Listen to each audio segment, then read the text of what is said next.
Nexapad, Sweden. She's an environmentalist and working with the Swedish government on wind farm and the land conflict. Vasiliki Kati from the University of Ioannina, who is a professor of biodiversity conservation. And from Save Agrafa, Anna, Nikos and Ariana from Save Andros, Ilias, who is an engineer on offshore renewable energy structures, and Dimitris Gotsis from Trekking Elas, who is heavily also involved on the issue of wind farms.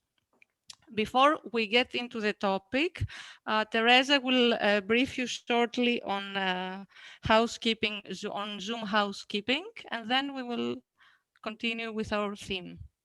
So, Teresa. Thank you, Akia. Hello, everyone. I'm super glad to be here. I see some of the faces that we saw last time at the previous think tank, so I'm glad to see familiar people again. I will be quick with this one. By now, we all know how to join Zoom meetings, but I just wanted to quickly remind you that we suggest that during the session you make sure that you mute yourself so that we have smooth audio of the presenters. And feel free to turn on your cameras so we can see your faces. Later on, there will be time for a discussion after the presenters present their case studies. So feel free to interact with everyone during that time. And this is mainly it. So you can use the chat option on the right to present yourselves, your company, or to just share any message. And also there will be, as I said, time for answering your questions. So make sure you ask all of your questions or comments in the chat area, and then Lucia will make sure to come back to them close to the end of the presentation so we can reply to all of them. Thank you. Okay, thank you, Teresa. Before we start, I want to inform you that our session is being recorded as well, because we had some ATTA members that are in Australia and the States, and they are very interested to listen to what we're speaking. So it's going to be recorded, and then we can share it to all of you as well. So our today's topic is the adventure Greek community on wind farms, and is our industry under a threat? This is one of the latest pictures we saw on social media, which was quite frightening and scary. We have 6 very interesting speeches, so I will be very briefly presenting the issue from a person myself that I have very limited time to understand what is really happening. So in brief, we're experiencing increasing local movements against the placement of wind farms in Greece. We see photos and we listen to numbers that are frightening. All of us are in favor of renewable energy, but we cannot ignore the negative consequences when these are placed in protected areas and they are endangering our natural habitat and our cultural heritage. The issue is huge. It requires a lot of time and reading to understand what is really happening, if there is, and how big is the threat for our industry. So the questions are numerous, and the more you dig in, the more you realize that it's not a black and white issue. There are alternatives and solutions for a holistic, sustainable solution. So today's aim is to understand what is happening, what consequences are to follow if all this happens, and what could be happening instead. And here I want to say that when discussing those days with friends, colleagues, they were telling me, oh, you're romantics. The wind farms are being built in areas that nobody goes there. It's a dry land. Some others tells me, forget it. It's very deep in the government and you cannot do anything. But I hear also, and I see that small battles are being won and some steps, there has been also some progress to stop some projects. And we have to know that our industry is getting bigger and bigger. You can see that the global adventure tourism accounts for 30% of global tourism in general, and we're a growing business, so our voice is being heard. And also we contribute to the local economy and to the country in comparison to mass tourism. So our voice is getting bigger and bigger. Today we have with us the president of the European Confederation of Outdoor Employees, Jean-Yves. Welcome, thank you very much for joining. And Stefanos from the Hellenic Association of Tourism and Enterprises in Outdoor Activities in Greece. So the aim is to listen, understand what's happening, and unite all together to see how we can work towards a more sustainable and holistic solution. So I will tell you that we will have 6 speeches from our panelists, and then we will have time for questions. So feel free to post your questions on the chat box. I will be following them. And in the end, for those of you who have not attended previous events with ATTA, Teresa will make a short presentation on the mission of ATTA.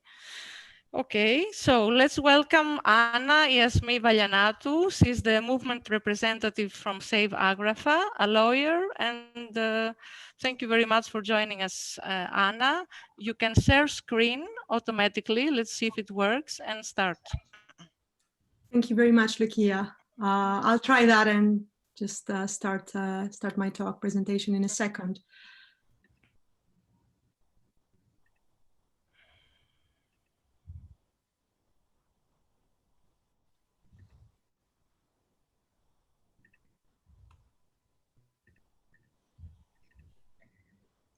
Okay, yes, I can. Just give me a second, if that's fine. I am trying to...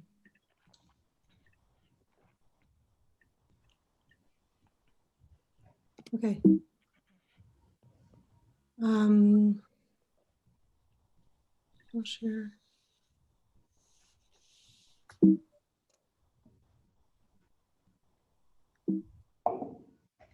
Just a second.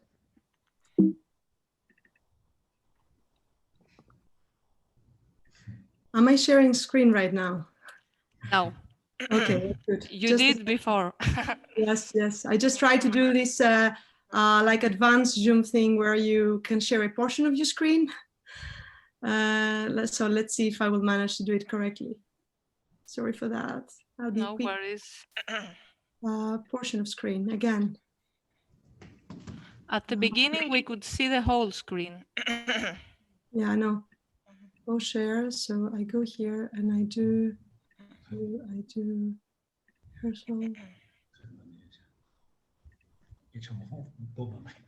Καλησπέρα, hello everyone.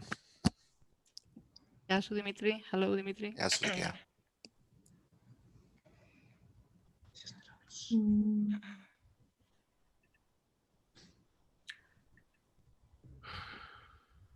Okay, we can see it now. Yeah, you can see it. The thing is, can you see actually can you see my presentation, right? That's the only thing you can see. Perfect. We can see Try it. to make it a bit bigger. It's like, yes, lovely. So now it should work, right? It's perfect.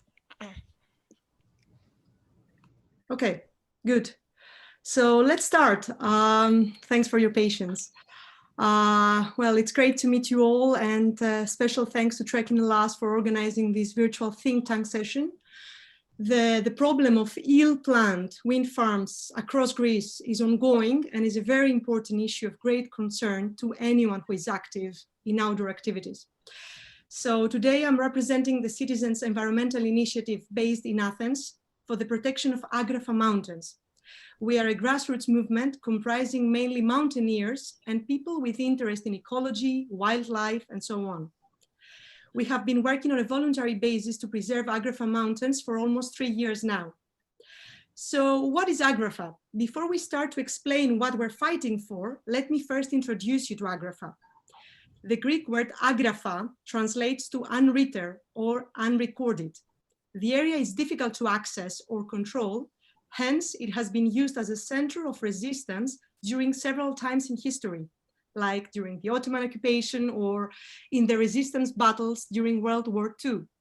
So Agrafa, apart from their history, are also one of the most beautiful and unspoiled mountains areas in Greece and in Europe. As you can see in the following pictures, they consist of high peaks, including 7 out of Greece's 42 peaks, which measure above 2,000 meters, as well as thick forests, gorges, and rivers. Located in the heart of Pindus mountain range in central Greece, Agrafa is also a very fragile and protected ecosystem with unique biodiversity. These mountains are home to a large number of animals and birds, including many endangered species. Human intrusion has been minimal in the area. For these reasons, Agrafa mountains are protected by the EU Natura 2000 network, which protects the survival of Europe's most valuable and threatened species and habitats. You can see a picture of Agrafa mountain peaks like on during winter, and just to let you know that they are somehow considered or parallelized with the Greek Alps.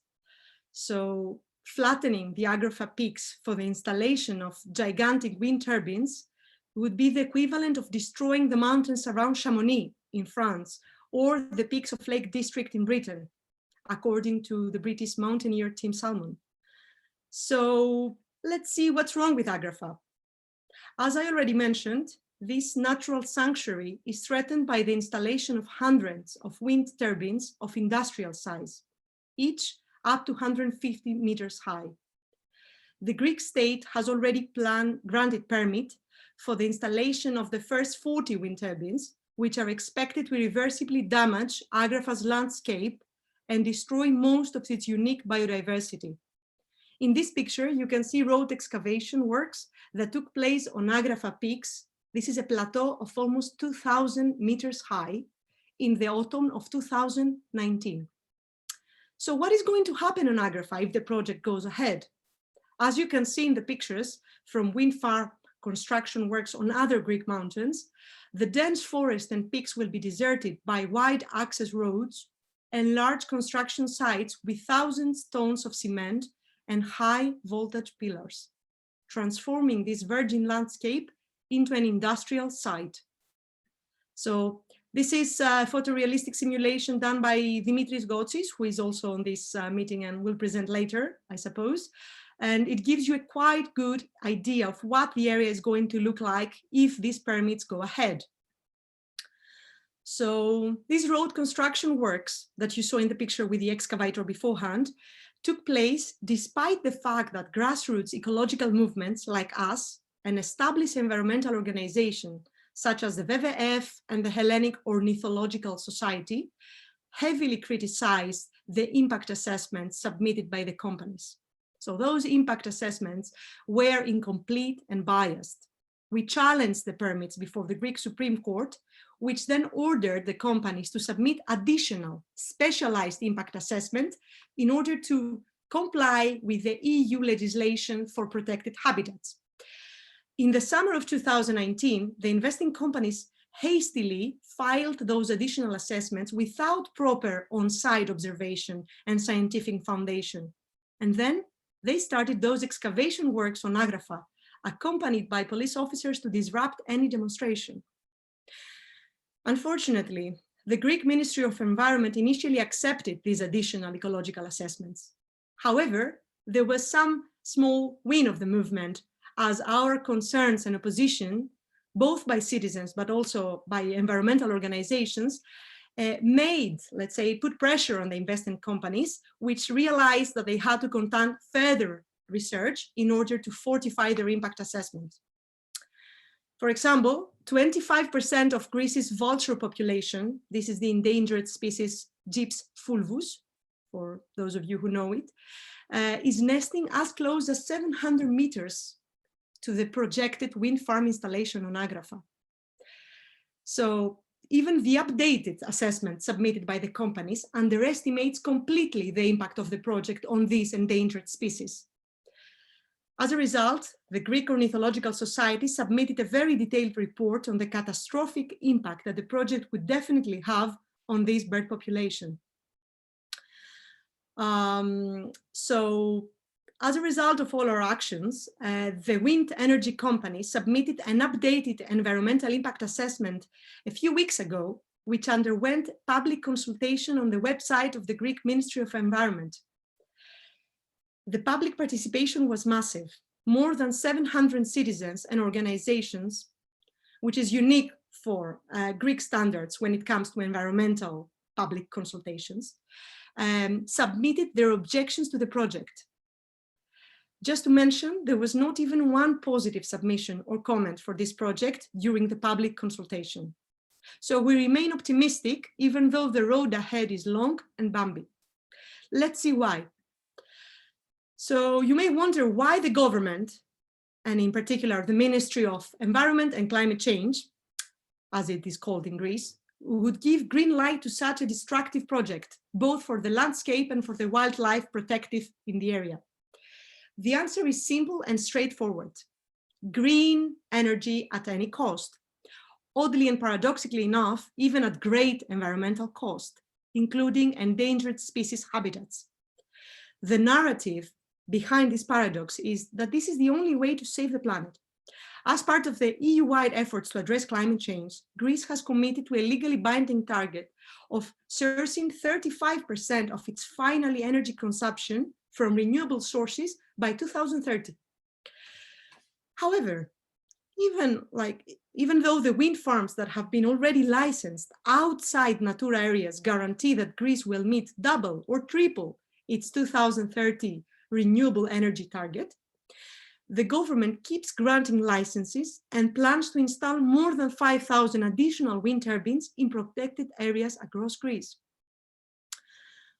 While we welcome the shift towards renewable energy, we think that it is unacceptable to install wind farms of industrial scale in nature reserves and on high mountain peaks. Renewable energy projects need to respect biodiversity, but Greece's wind energy planning is disastrous for the environment. The government has approved wind farm installation in a chaotic manner and without any proper national planning. There is currently an obsolete renewable energy sources planning, which dates back to 2008, and it's under review for years now.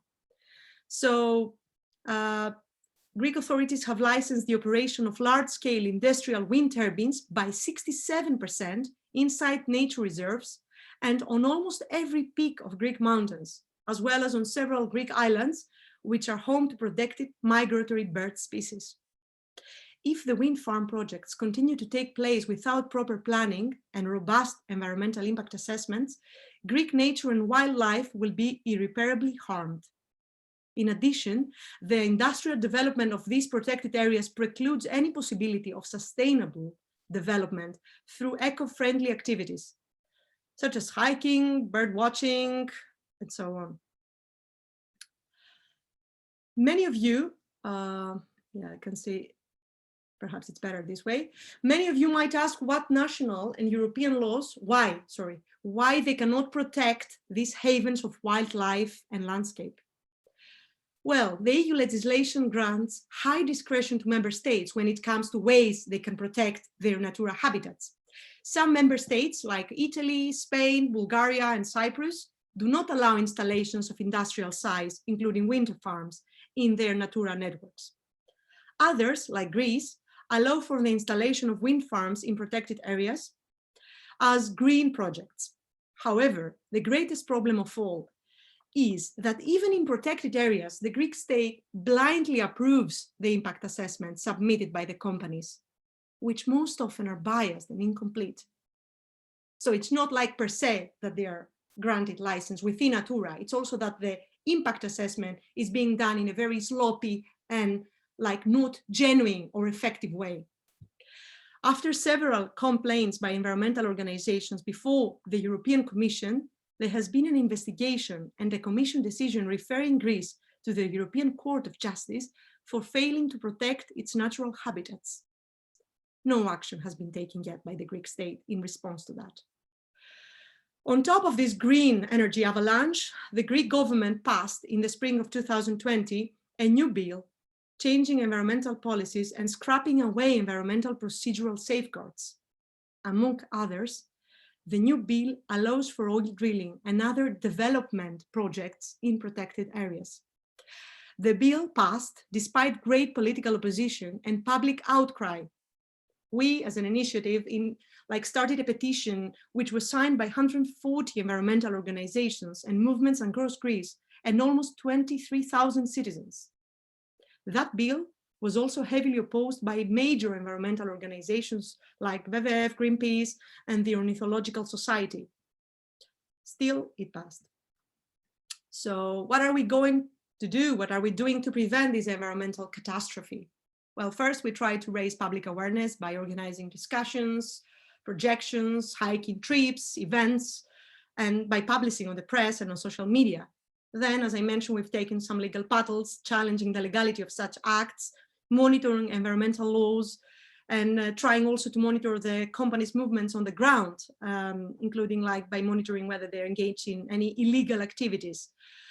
And then there is a lot of advocacy going on and meetings with local authorities, ministry, environmental NGOs, and fundraising, because we obviously need resources in order to be able to sustain and continue our activities.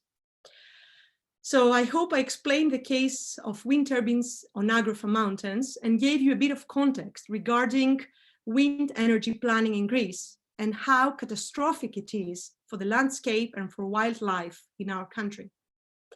Please help us spread awareness within and outside Greece. We need more publicity and support from the business sector, especially as the area of activity and expertise for many of you are exactly these mountains, which are currently under great threat.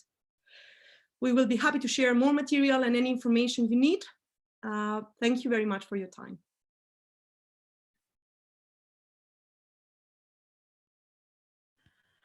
Thank you very much. It was very informative. Let's proceed with Save Andros, Ariana, and Nikos, who is an architect, and from what I have heard, he's the soul of the budget. Sorry. Okay. You can start.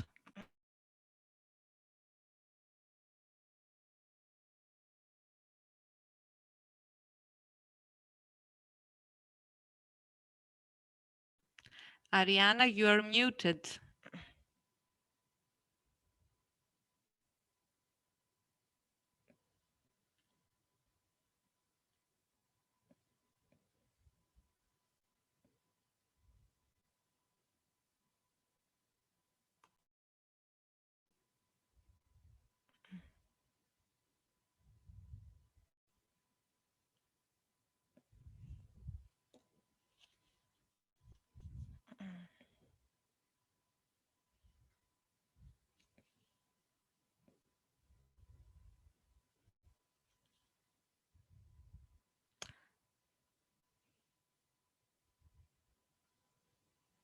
Ariana, I don't know, you are muted. We cannot listen to you.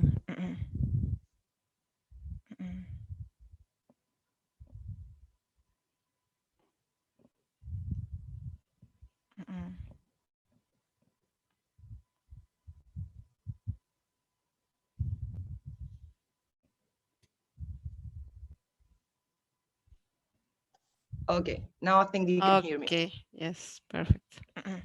Do you have our screen? Can you hear, can you see our screen? Yes, it's perfect. So good evening to everybody. First of all, Lucia, thank you for the initiative. Thank you for the invitation. Will present myself with a few words. My name is Ariana Maselu. I'm the owner of One Foot Forward Travel. We're a DMC travel agency of outdoor activities, expertising on Andros, as we are based on Andros. And next to me is Andreas Halas, who is an architect. And actually, as Lucia said, he's the soul and the heart of all this movement against the wind turbines on Andros.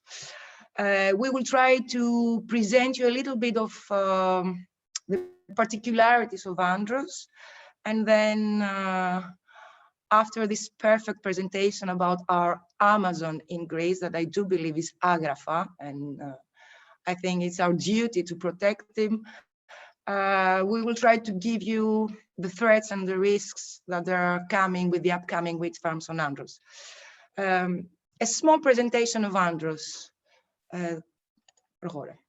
So this is our agenda. We will try to give you a little bit of the particularities of Andros, and then Andreas will explain to you what is the case of today, what is happening today, and about the wind farm that is in progress in the area that is called Fragaki. So most of you, that I do believe you are Greeks, you do know Andros, where is Andros, but we consider that it's necessary to make a small presentation of the island in order from the others to understand the extent to which it's threatened this authentic landscape. So when it comes to Kyklaves, the first thing that we have in our mind is a dry landscape with lack of water, these cubic white houses with blue windows. Andros, this is not the case. Andros is the northernmost island of Kyklaves, is the second largest after Naxos. It's mountainous with the highest peak at 997, with lush vegetation, with valleys and plenty of surface water and groundwater. The coastline is steep and forms sheltered gulfs, elongated caves and small isolated beaches, with a number of 100 beaches on the island, while the island is framed with small islets. A lot of particularities compared to the rest of Kyklaves Islands, that they're creating a suitable conditions for hosting a large number of flora and fauna species. Andros features rivers, streams flowing all year round, and a large number of springs, making the greenest island in the Kyklaves. Although that the landscape, it can be considered as typical as a Kykladic landscape, it has also a unique mosaic due to its high altitude, the very intense relief, the presence of canyons, springs, streams, and seasonal ponds. As you can see on the map, the geomorphology of Andros is consisting by 4 mountain ranges. In between these 4 mountain ranges, we have valleys, we have the gorges, and because of the schist, the quality of the stone, we are so lucky to have this abundance of water and springs. That makes it also, gives a large variety of these natural and man-made landscapes, and also gives us the rich biodiversity. About half of Andros is a Natura area with 3 very important sites of Natura area. And that gives the abundance of habitats and different and a very large number of flora and fauna species. The vegetation is quite similar of the rest of Kyklaves, but most of the species, and that they are directly to and dependent on the water abundance of Andros. That makes it again much particular for the rest of Kyklaves, because the vegetation of Andros are rather found on Evia Island and on the mainland of Greece than on the rest of the Kyklaves. About the Natura areas that I was telling you before, we have 3 big sites established for the protection of Andros, with 19 important wetlands according to the WWF. And I would say that the landscape of Andros, like the rest of the Kyklaves, it has a very important human presence in the antiquity, which consists of stone terraces almost everywhere, dry stone walls, abundance of threshing floors, farmhouses, olive presses, castles, tower houses dating from the ancient times, dating from the medieval times, water mills, windmills, unique complexes of these agricultural activities of the old times, more than 50 stone bridges, more than 120 pigeon houses, beehives, silk productions establishments, and much more. For us, for the locals, that makes Andros an open ethnoarchaeological museum, and it's scattered with 84 settlements and villages. That was the landscape of Andros. And if we would like to talk about a little bit about the human resources and about how man gave to Andros this unique landscape, the first human presence on the island was 4,000 years before Christ, with important sites and monuments, as you can see on this slide. Andros is the least touristic island among Kyklaves, and that gives us a very well-preserved natural environment, with most of the areas being unspoiled. The use of the land is coming from the very past, with the most important occupations, the agriculture production. This is why all these stone terraces, the livestock farming, the silk farming, and of course the shipping, because Andros is very well known for his shipping tradition. Even today, if tourism and constructions are the main occupations on the island, one of the main practices in the outdoor of Andros, in the landscape of Andros, it's still the livestock, it's still the local production, that they're still alive, making all these local products very, very important, and for us, and also for visitors that are coming to Andros. And let's talk a little bit about alternative tourism, a little bit about hiking tourism, but we do believe that this is the main, if you want, the main alternative tourism on Andros. We have maybe the biggest and the longest hiking network for the rest of the Kykladas. The island nowadays is covered by 180 kilometers of accessible network trails. But do believe me, and we were talking with Andreas before, if the hiking trail network of the past is more than 500 kilometers. 20 signposted walking routes, and 100 kilometers of a continuous trail that we succeeded to have this European quality certification of the leading quality trails, best of Europe. I could talk hours about Andros and about the special landscape of Andros. And at this point, I need to talk about this treasure that can be perceived through the eyes of visitors, since we're all involved in tourism here. And this is outdoor activities. So apart from hiking, we do have cycling, we do have climbing, we do have running, and all these natural and cultural resources of Andros, they can be seen on the hiking network trails and also through all these outdoor activities. The wide network of the network of trails I was telling you that today is more than 300, 400, maybe 500 kilometers, give us 180 kilometers that they have been cleared, signposted, and more are added every year. We are lucky on Andros because we do have this group of volunteers that they created, and they took care of the old trails. They took care and they took on their hands and they started to take care of them. They continued the project started in 2000 by the South Aegean region. And in this way, Andros began to enter the map of the hiking destinations in Greece. As a result, and we are really proud of that, we can offer a real trekking experience on Andros because of this 100 kilometers continuous trail. And here you can see the hiking route map with the 20 signposted routes. And on the next slide, you can see the 100 kilometers of the continuous track that comes from the north to south, from west to east. And one can hike along this route and stay the night on a different Andros villages, seeing all this beautiful and unique and authentic landscape of Andros. That was a small presentation about what is happening on what are the natural resources of Andros today. I will pass the talk to Andreas Halas, that he will explain to you what is happening now on Andros and what is the case with the wind turbines and the wind farms that they are coming and they're already on the island. Good evening. Andros is facing a challenge of historic proportions. 13 wind power plants with a total capacity of 260 megawatts are at various stages of the licensing process. This translates into 109 wind turbines, taller than 100 meters across the island.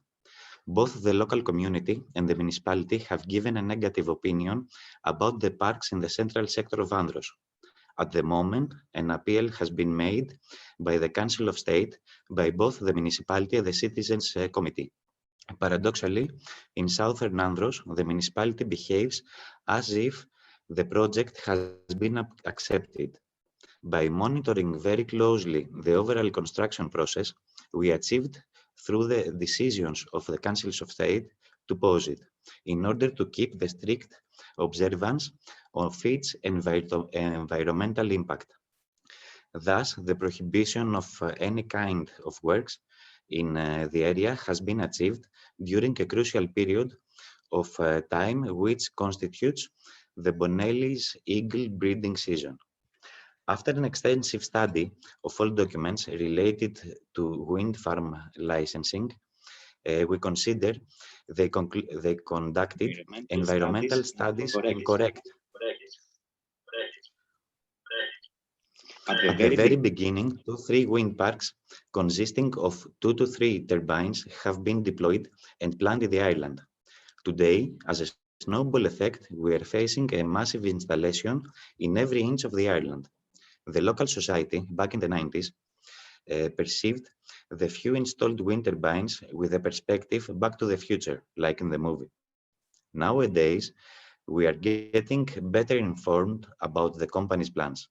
We do conclude that all natural resources of our land are exploited and depleted. At the same time, they totally ignore the local identity, the land use system, and the island and its future potential.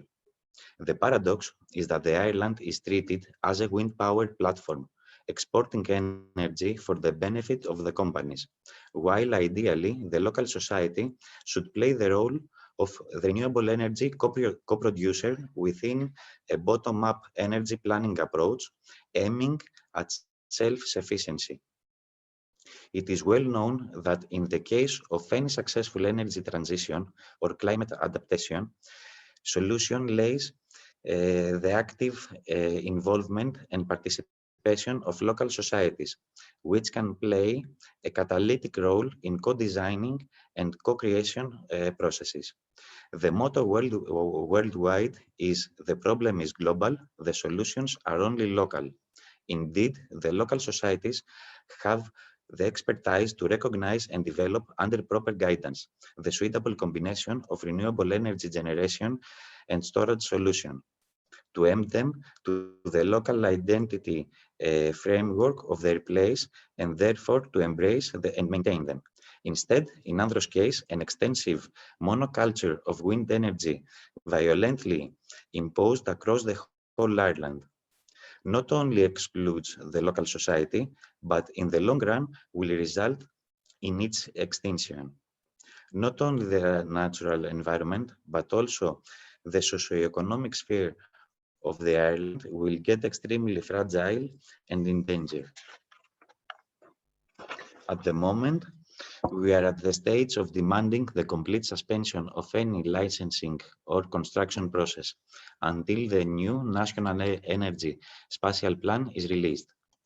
Let's see now in detail every part of the island. Here we see the north part of Andros, where 8 wind farms with 67 wind turbines, which it turns out from the 3-dimensional representations, they actually constitute an industrial zone. The term wind turbine wind park is inappropriate and misleading. The density of its wind turbines will change once and for all the land use of the area. We continue to central Andros and above the port of the island Gavrio, but also the coastal tourist settlement of Batsi. Note that these are areas with intense housing densities of tourist accommodation. The installation of wind turbines there undermines the development prospects and the identity of the traditional settlements and their surrounding landscape. The sense of belonging of the local communities, as well as any effort to attract quality tourism in the island, are dramatically undermined. We continue to South Andros, to the broader area of Korthio settlement, where here too the wind turbines will be visible from the settlements and the villages of the area.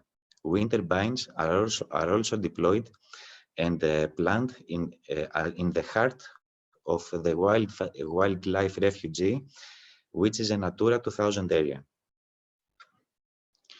The area of Steno, between Andros and Tinos, The company Greek Wind Power started the works in November 2020 in Fragaki.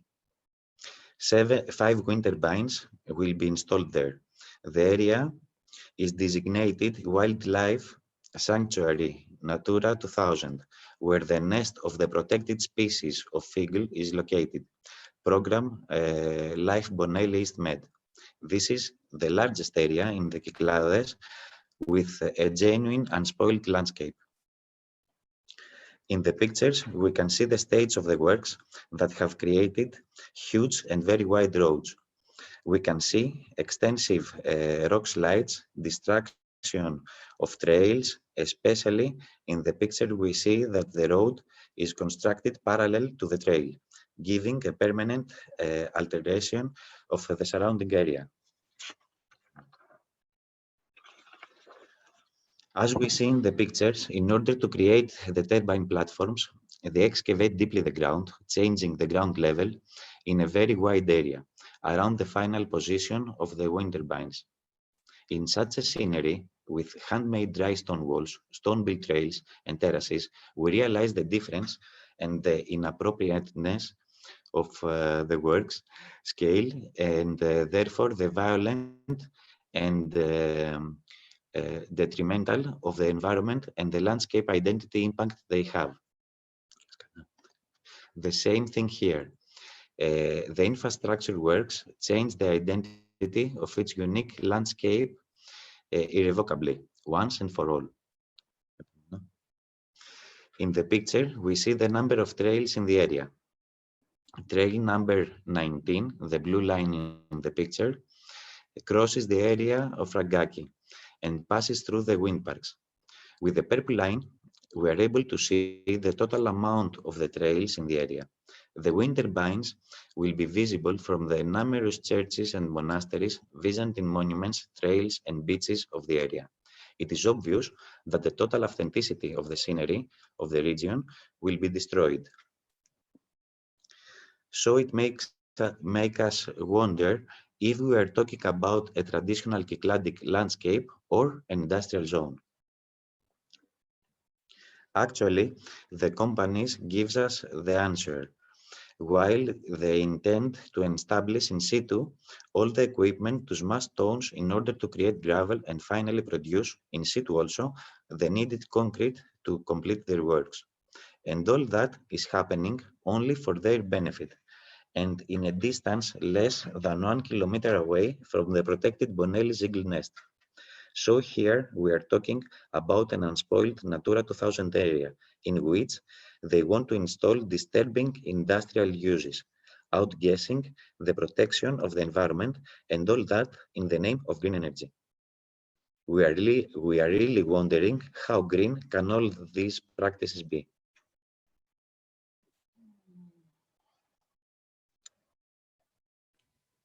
You saw the pictures.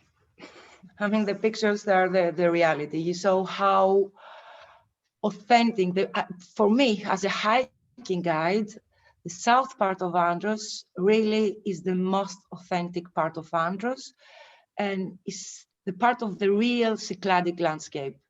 Now you have the pictures. Now you see the result, the works that are already here.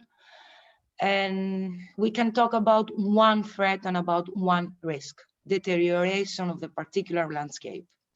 Then I'm also giving you one question for all of us.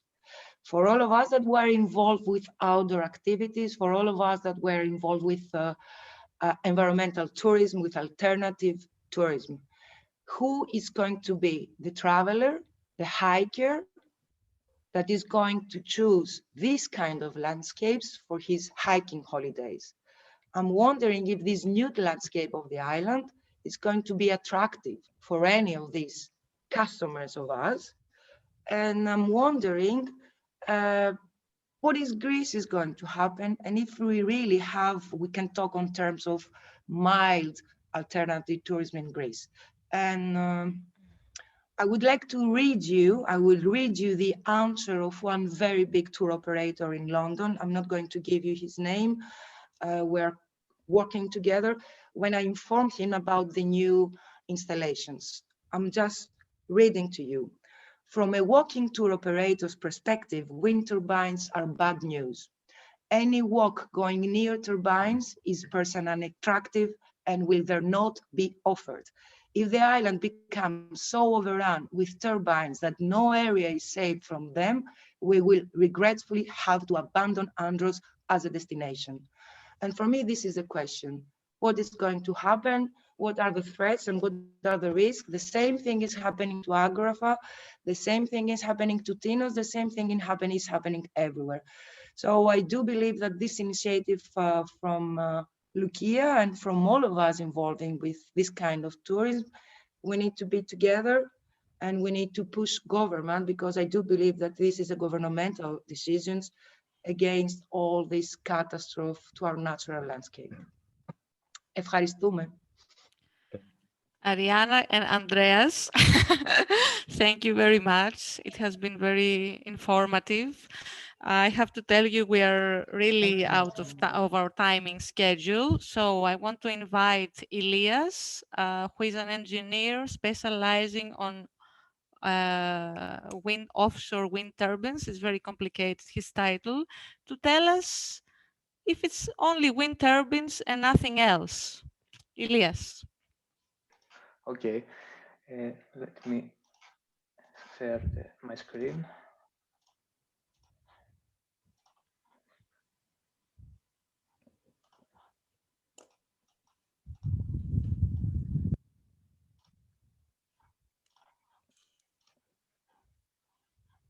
So do you see my screen? Yes. Okay. Okay. Good evening, everyone. I want to thank you all for the invitation and opportunity to participate in such a great and useful event with so many approaches. My name is Elias Hadjos. I'm a civil engineer and business and sustainability development consultant, and I am specialized in offshore renewable energy structures at my Master in Science in Naval Engineering. In this 1 hour presentation, right, Lucia? Yes. 1 hour, huh? Sorry? We will see alternatives from renewable energy sources, as well as the options we have for storing electricity, if we have time. Starting with the basics, let's review the forms of renewable energy sources. Sorry. Hydraulic, including hydroelectric, wave, current, and tidal, wind, solar, geothermal, and with some assumptions, biomass. By reading the energy mix of European Union for 2018, which is definitely improving in the meantime, we see the need for green energy. Only 14.2% of European Union energy needs rely on renewables, and even less in Greece, where the number is about 12%. This is somewhat far from targets for 2020. We all more or less know the advantages of renewables, and especially wind turbines, such as the flexibility of their applications, and that they can offer energy independence to populations that need it. But what about the negatives of wind turbines? As you mentioned, the previous speakers, they create visual and noise disturbance. They negatively affect the flora and the fauna both during their construction and operation phase. For example, possible reduction of the local bird population. Need high upfront capital investment, having consistent performance, and special issues. Are there alternatives? Yes. Let's take a look at the water and particularly at the sea. Which are the kinds of sea renewables? Wave energy converters, sea current energy converters, floating wind turbine, seabed-based wind turbines, floating solar panels, and combined hybrid constructions. Starting with energy from sea currents, which is something totally new. About 1 year ago, a Saudi tycoon launched the pilot project in the Gulf of Mexico to harness the power of sea currents. if his experiment is successful, he intends to build a construction worth billions that could produce 4 to 6 gigawatts. Let's consider that just 1 gigawatt can meet the needs of 725,000 homes. So we have a hope at this. Another possible option, and maybe more feasible, could be the floating photovoltaic farms, a highly new option which can be installed in both marine and lake environments. We are used to wind turbines on the mountains, fixed on them, but do they perform better when at sea? Yes, because at sea the wind potential is greater since there are no topographic obstacles such as mountains. There are two types of wind turbines in the sea, either onshore or offshore, the firmly located on the seabed and the floating ones. This is the one kind, the fixed at the seabed based, and the floating. There are sample parks of the first one, for example, outside Copenhagen Airport. However, there are two important limitations to this form of wind turbines. Firstly, the seabed depth should be maximum at 50 meters, and also the wind turbine should be far enough away from the shoreline so that there will be no visual disturbance. This combination of these two factors is very difficult to overcome. So we will go to the floating one, where these two limitations could be overcome by floating wind turbines, which could be deployed at greater depths, for example, 300 meters. In addition, floating wind turbines do not destroy the seabed during the installation phase compared to fixed wind turbines, where a huge foundation is laid. However, it is an expensive solution where it is still on a computational level, and a few full-scale experimental models are being tested nowadays. So it's the future, but it's still expensive and not in a full scale. Another possible option, we see here the negatives and the positives of floating and seabed-based wind turbines. Another possible option is the wave energy recovery mechanism, wave energy converters, which are devices of various shapes, such as barrels or snakes, that convert wave energy into electricity. Their advantages include power density per surface unit, minimum visual disturbance, immersion near the shoreline, where it means easy access and maintenance, and no obstruction of other use. So we could put them out of a port, for example, or a marine. Their disadvantages, however, include high construction stress and fatigue for the structure, inconsistent energy production performance, as in almost every renewable energy source. Here we can see some kinds of these mechanisms. All of these kinds are in the market. Finally, there are combined constructions, such as the one that was the subject of my Master in Science diploma thesis, where I studied the dynamic behavior in waves of an offshore floating wave and wind converting device, which was composed of a floating wind turbine, like this, and the three wave power converters at the sea level. So this structure could produce more than 5 megawatts, which can meet the needs of approximately 1,500 houses. And you will ask me, why in the water? Why in the sea? Because there are fewer environmental effects and we have no special issues. Especially in Greece, this option against land-based wind turbines and solar panels farms could be the best alternative in its islands and onshore regions, where we can achieve energy autonomy. This would use the three core elements of wind, wave, and sun, and avoid visual disturbance. Do we have time, 3 minutes for storage electricity? Okay, if it's Or 3 not? minutes, Lucia? yes, yes. If 3 it is minutes. just for 3 minutes, Take- yes, okay. Time counts, okay. When it comes to storing electricity, there are the following main alternatives.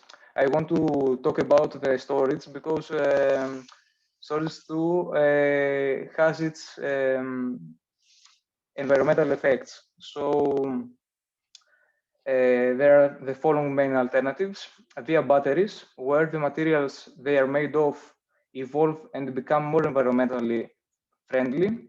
The largest battery ever built can power 30,000 homes. In Australia is this structure. The second option to storage electricity produced by renewables indirectly through capacity building. What is this?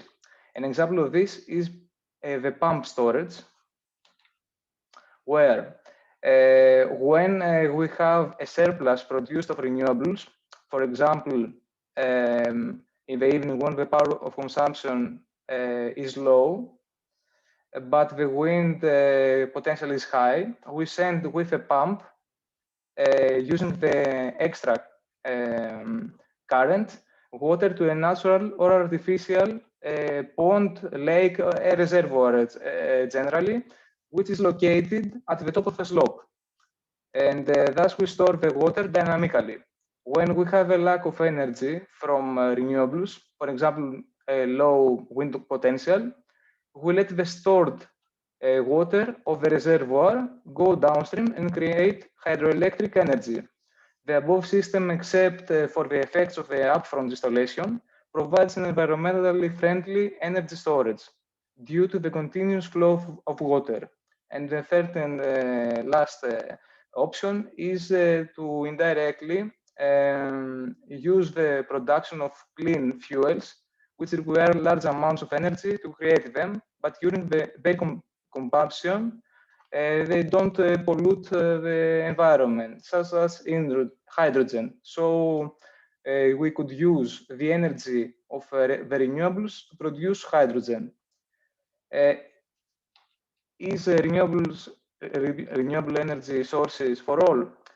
It depends of environmental effects, existing special use, the visual and noise disturbance, maintenance, product life, and storage solutions. Sorry, one moment, please. And at the end of the day, however, it is worth thinking that energy diplomacy, while you gain some things, you will also sacrifice others. So we should definitely try to lead to renewables to avoid the many health problems of individual areas that produce energy with fossil fuels, such as Kozani, with lignite combustion plants, and to avoid the annual deaths related with pollutants from energy production, where according to the National Center of Environment and Sustainable Development, 8,500 deaths per year due to polluting energy sources. So I think that we should consider it very wisely. And now I am done. Thank you very much for your time. Please let me know if you have any questions about all of this stuff. Ilias, thank you very much. It has been quite interesting. There are some questions for you, but we will address them at the end of the session because we have 3 more speakers. So we see that there are alternatives. Dimitris from Trekking Hellas, he's my consultant on the subject. He knows much more than myself, and he will tell us what is going to happen on the recreation sector, and he will also share his opinion on the whole issue. Dimitris, welcome. Hello, everyone. Let me just share the screen. I will start by apologizing. Yes. Yeah. Before you I will start apologizing because I have too many slides. So some of them will just pass a little fast, and then I can upload the presentation for anyone that is interested in the rest. So do you see all of it? Can you see me full screen? Yes, it's full screen. Great. Okay, so I will speak about two things. First, I will show you some things about how our sector is going to be affected by the expansion of wind energy, and then I will also tell you a few things about the true sustainability options we have. So, of course, everyone that is here loves nature. So everyone that is here, I suppose, cares about the environment and fighting climate change. So there is a paradox, is a word that you will hear a lot of times today. What is the problem with wind energy? What problem do we have that we are supposedly ecologists? The problem is that wind energy brings a promise that is not fulfilled. So this is the promise, the European promise of ecology, and this is the Greek reality. It's mistakes from the past repeated. This is based from a wind turbine in Greece, and all the images I show you are from Greece. This is how we're implementing eco-friendly energy. And these pictures are actually from inside protected areas. So as Anna said, today we have 2,500 wind turbines. We have more than 20,000 applications, and two-thirds of them are of very bad placement, these applications. We're speaking about machines that are 70 to 250 meters high. And I will show you a few photorealistic depictions that I have made in order for you to get a glimpse of what is coming. All the images you will see, the turbines are placed on the actual locations on Google Earth where the application has been made, and everything you see is on scale. So the turbines have the exact height and diameter that they will have when constructed. So what you see here is Agrafa range. These are the first 21 of the 525 turbines that have been that will have applications for them in Agrafa range. And because you don't have a sense of scale here, I have taken the exact same 3D model and placed it in places you probably know. So this is Baldos Beach from Crete. This is the size of turbine that has a permit for installation in Agrafa. And this is Santorini. This is Ia village. If we would place the Agrafa turbine in Ia, this would be it. This is the port, the Venetian port of Chania. And this is Omonia Square in Athens. And this is on the White Tower in Thessaloniki. And this is the Acropolis. Of course, no one would ever dare install such a device, such a machine in the Acropolis, but that's exactly what we're doing in nature. We're installing these machines on the Parthenons of Greek nature, let's say. This is, and okay, so the pictures you just saw are hypothetical, and I will now show you some applications that have passed forward. These are actual applications. If this application is granted permission, this is how a Yali would look in Amorgos. And this is Chora in Amorgos Island. And this is the monastery in the center. You can see the monastery of Chozoviotissa again in Amorgos Island. This is the islet of Kunupa next to Astypalea, which is a famous beach destination.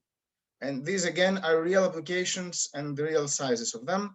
This is Metsovo in Epirus and Lakmos in the background. Metsovo, you would see it from above. And this is Vasilitsa mountain in the Pindus National Park. This is Ziria mountain in Peloponnese and how it will look from Trikala village. This is Mount Iti National Park in central Greece. This is Samothrace Island from a distance. Skiros Island. So Skiros Island from the capital, the view. And this is the clamping field of Varasova on the right. And in front are the wetlands of Messalonki. And again, these are real applications. And one can argue that it's a matter of personal taste if you like the view, but what you have to realize is that once you leave, once the machines will leave many years after, this landscape is going to be permanent. The big problem with the turbines is not the turbines themselves, but the damage done on the ecosystem is something that you can't remove. And although there's legal obligation for the turbines to be removed after their life cycle is complete, there's no legal obligation for the roads to be fixed. So they will be there forever. Again, this is a real picture from Evia. I think we saw that before. Another issue that we have to keep in mind is that placement matters a lot. So let's hypothetically place a wind turbine on the beach of Skiros Island next to the capital. That would be the view, the field of view. That's where you could see the turbine, or if it is night, where you can see the red beacon on top of it. And that's hypothetical. Let's see the real application that is in the top of the mountain, and you can see how much different is the field that is affected by the view of this machine. And one can argue that, okay, it's far away, I don't care, I won't see it so much, but the result is what you see at night. This is an industrial landscape, not a tourist destination. And this is a real picture again from South Evia Island. And of course, again, one can argue that the way that the aesthetics are something personal, but it's not exactly like that. There are many scientific tools to understand how the aesthetics will alter and affect, will be altered by the wind turbines. And this is from a scientific research that I will share on the chat just after I finish my presentation. What you see on the left is the level of risk of how the aesthetics of a place for protected Natura areas will be affected by the oncoming wind turbines. And what you see on the right is how the outdoor recreation is going to be affected negatively on each protected area with the onset of the planned wind turbines. And of course, we have the biodiversity issue that Ms. Vasilikikati will explain better. And then besides aesthetics, it's also safety matters. This is the sign that you will see next to a wind farm. It is actually at your own risk if you go there, and you're actually in danger if you pass from there during a winter hike, for example. And dams, we spoke about dams and batteries and how we can store the energy, because renewable energy has a fluctuating nature. There's a problem with the technologies that we can use for storing. They're not purely green, they're not purely ecological. A dam can make a huge effect. And here on the right, you can see the planned dams in Greece. According to the Energy Authority, we will need about 100 new dams like that in the next 10 years so that they can stabilize the energy from the other green sources. And these are examples of how we will be affected by these dams. On the left, you can see River Lucios, and the green and yellow dots are planned dams on the Lucios River that will destroy our product. And on the right, you can see Arathos River.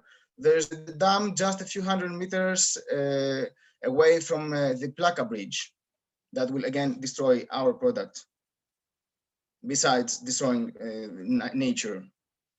And this is not a coal factory. This is a mine for lithium to make batteries. And the reason I'm showing you this is not to say that these technologies are bad. They're, of course, good technologies, but this is to realize that this is not a complete solution. We have to make a step back and go back on the drawing board and think what else solutions we have. This is, I just want to show you this. because the energy from wind energy is not of dense energy form. This is the amount of wind turbines you will need to close down a typical fossil fuel factory. And of course, we have to close them down. I'm not supporting fossil fuels in any way, but we have to realize what it will take. And we have to realize that when we have to do this, when we have to find a place for all this, we need careful thought. So I'm going on the second part of the presentation. How can we make a better design of the solution? We have to remember that a good design solves more issues than it creates. And first, we have to understand the problem. The problem is not just climate change. The problem is planetary sustainability. And especially for Greece, the problem is that we're facing a second industrial expansion. The first one happened with concrete just after the Second World War, and we now have ugly cities like the Athens suburbs. And the second industrial expansion is happening now with the renewable energy, and we have to be careful on what legacy we leave to the next generations. And this is how fast we have to do it. This is the expansion of greenhouse emissions in the past, and this is how fast we have to change course in order to achieve this. And we have to realize that green energy alone will not make it. We need to do other things also. And also we have to realize that emissions per capita, like the greenhouse emissions, are the way we got to the problem, but also are the way that we got development. And this is the $1,000,000 question, I would say, because we don't really have an answer yet. It's something that we're still trying to find out how to achieve. If you see this graph, this is the threshold for for good human development. This is the threshold for biocapacity of the planet.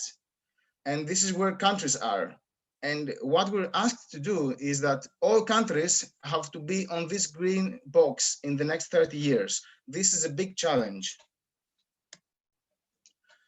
Still, what people understand is that this challenge has to be accepted, but also we have to put the environment in priority. What happens in Greece? We do the opposite. We don't put the environment in priority, we put profits in priority. How did this happen? The Greek energy sector is the best energy sector during the Greek crisis. And for this reason, most money goes for investments on there. And we're speaking about a lot of money. And when there's a lot of money, there are a lot of investors, and investors care about profitability, not sustainability. And this is the source of a problem. And this is what we need to fix because in this way, we create more issues than we solve. What we need to do is we need to have an energy transition plan in Greece that puts in priority the environment and the feasibility of environmentally and especially placing the technology.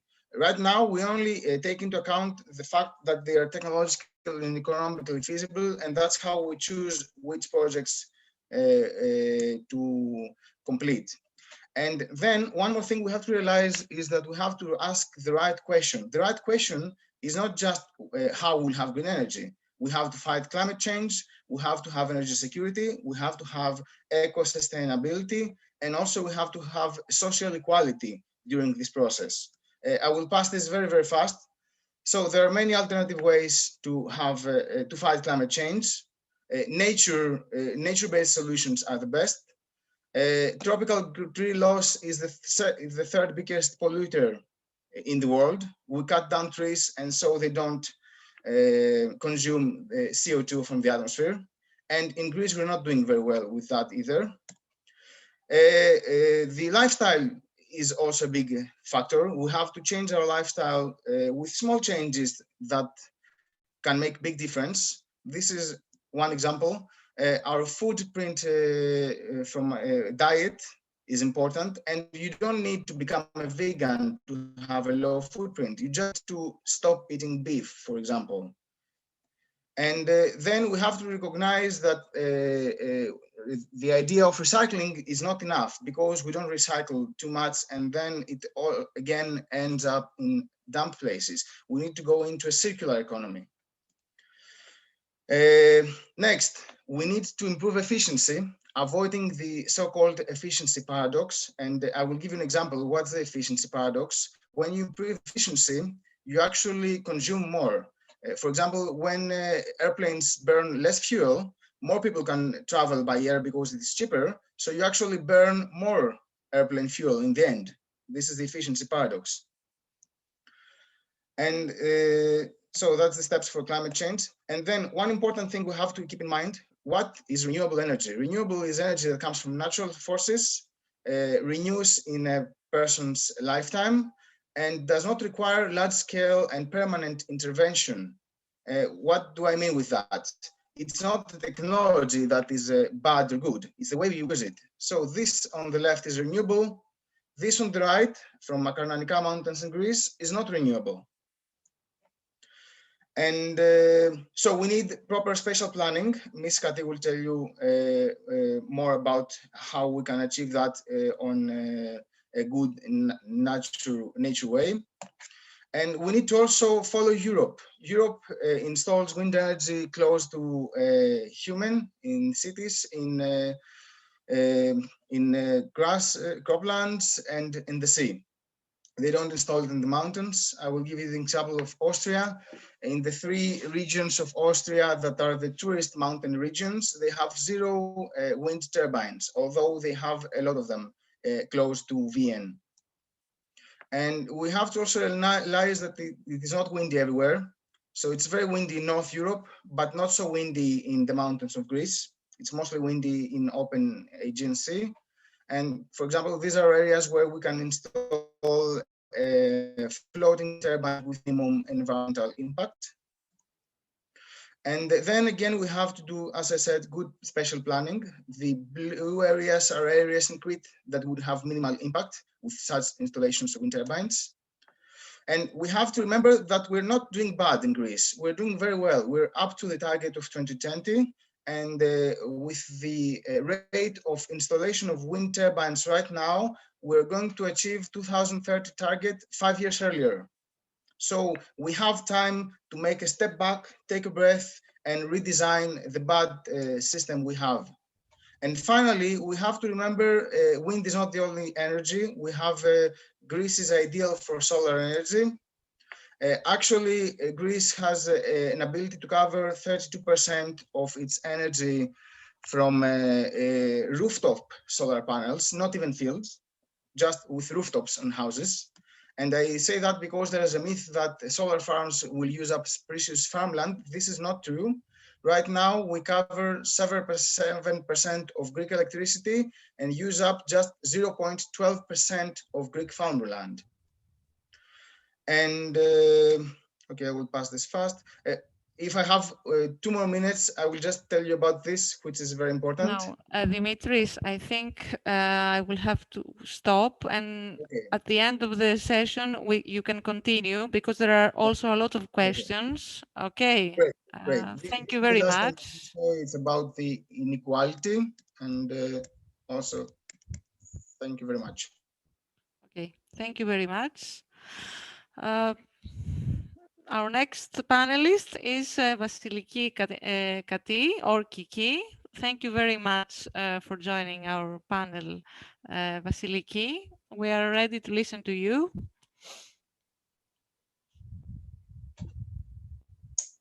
Hello, everybody. Just give me a moment to share the right screen.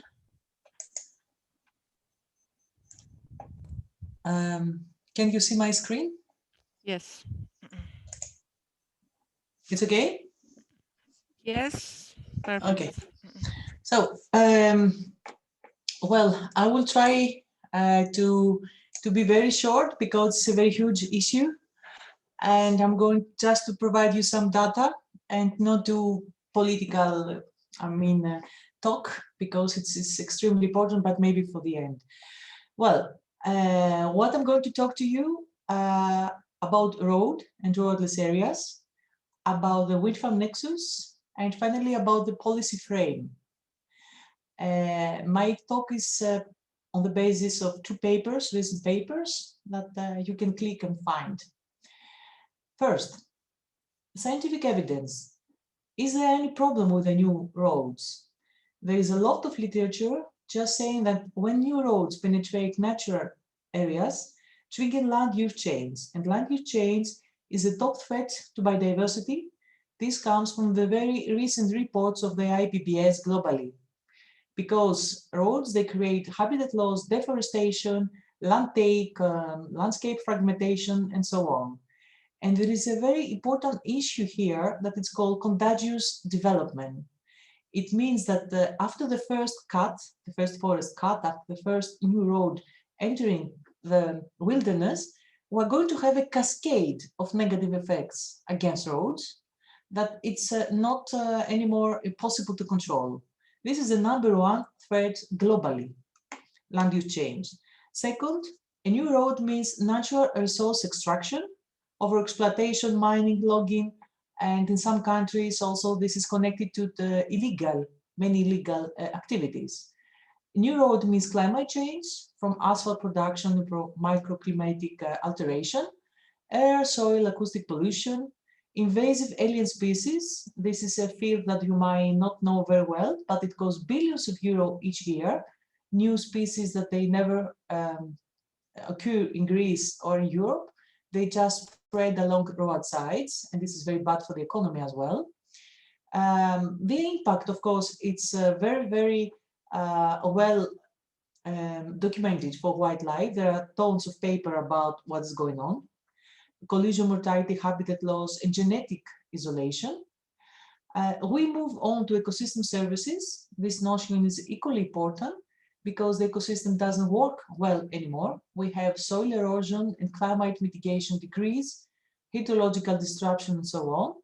And very recently, we had a paper because the European Parliament assigned to a group of scientists to work on about the drivers of the COVID spread. And of course, roadless areas and our previous work was really mentioned there. So we should keep roadless areas to stop the spread of diseases such as zoonosis. So in short, this is the main issue of today's talk, is that roads is not something too insignificant. They are related to all the top threats for biodiversity conservation, and they have very negative impact to wildlife, ecosystem services, and human health. What is the situation? Here is the planet. With the red, you can find the very fragmented areas of the world, and with blue is the areas that they are roadless. So Earth is fragmented to more than 600,000 patches, and Europe, as you can see on the map, is the most fragmented continent of the world. The length of paved roads is projected to increase so much so as in 2050, it will be able to run the sun convert of the Earth by 600 times. So it's a lot of increase.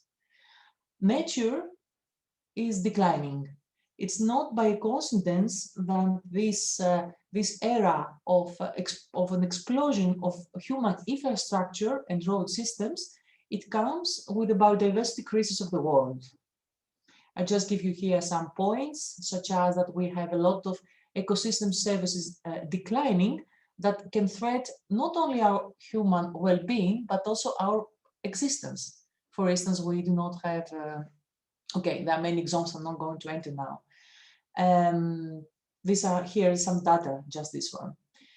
Land take, that means the land conversion to artificial land. This is the notion of land take.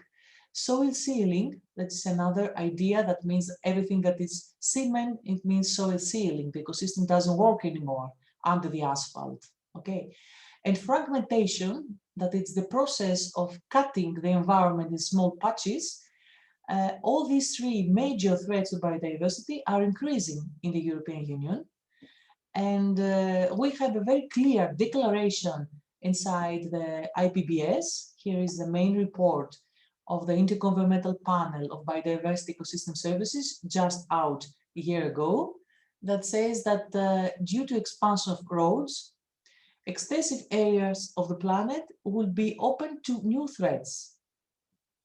I'm going to share the presentation with you, and if you just click the links, you can open the documents that are really important. Okay, So road sprawl is a key underlying driver for biodiversity loss globally, but it is largely neglected in the global policy frames. Nobody touches this issue because it's a very straightforward way to measure our human impact and footprint. So it's not really touched by the policymakers. They don't want really to have such a direct indicator, such as road sprawl, the length of roads. So I'm just going to the Greek case shortly. We are a global biodiversity hotspot. You can find here some issues. I'm going just to say that the tops of the mountains are really centers of endemism and wonderful places where evolutionary processes are occurring now, together with islands. And also mountains are expected to act as future climate refugia. Okay, so here is Greece. So we are a global biodiversity hotspot. We have an astonishing biological resonance, we know, and an extended network of protected areas. It's about 27.3%. But on the other side, we have high pressures. So some data here, just to show you that the fragmentation can be half in Greece as compared to the other European countries, but is increasing faster. And we were in the first position of land take increase in Europe in 2015. Soil sealing is increasing faster. And what are the land consumers? Construction sites and transport. Okay, so the message that I have here is that we have a higher risk of impacting our biodiversity due to faster road sprawl and land take. And here is the paper, what we try to do. First, I'm not going to describe in detail, but we have made research just to map the last remaining roadless areas of the country. We found out that we are really fragmented. Imagine that the probability of standing in a roadless area, that means an area over 1 square kilometer that is at least of 1 kilometer away from the nearest road, is less than 5%. Imagine what is going on in the remaining of Europe. Second, the Natura 2000 functions quite well and abates fragmentation. And the main point is that we have 6 nice mythical mountains you can find here. One is in south in Samothraki that Dimitris showed us before what are the plans of for the green energy investments. And these ecosystems are pristine ecosystems that they should be proactively remain road-free. And there is a lot of dialogue now about this, even in the in the Greek Parliament.